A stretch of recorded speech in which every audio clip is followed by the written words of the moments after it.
நாடாளுமன்ற தேர்தல் ஏப்ரல் 19ஆம் தேதி நடைபெறவுள்ள நிலையில் பொதுமக்கள் 100% வாக்களிக்க வேண்டும் என்பதை வலியுறுத்தி புதுக்கோட்டை பழைய பேருந்து நிலையத்தில் மாவட்ட நிர்வாகம் சார்பில் விழிப்புணர்வு நிகழ்ச்சி நடைபெற்றது. இதில் செண்டை மேளம் முழங்க திருநங்கைகள் நடனமாடி கைவண்ண அச்சு பதிவு செய்து விழிப்புணர்வு ஏற்படுத்தினர்.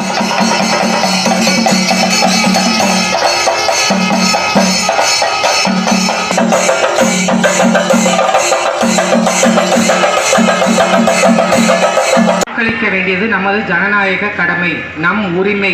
அதனால் நாங்கள் தவறாமல் வாக்களிப்போம். 19 அன்று அனைவரும் என்ற உறுதிமொழியை ஏற்று தங்களது விரல் பதிவுகளை வண்ண அச்சுக்களாக நல் வாய்ப்புகளையும் உரிமைகளையும் சலுகைகளையும் ஏற்று வருகின்றிருக்கின்ற திருநங்கையர்கள் சார்பாக நிகழ்ச்சிகளை நடத்தி இன்றைய தினம் புதுக்கோட்டை மாவட்ட ஆட்சித்தலைவர் அவர்களுடைய வேண்டுகோளுக்கு மிக பிரம்மாண்டமான முறையில்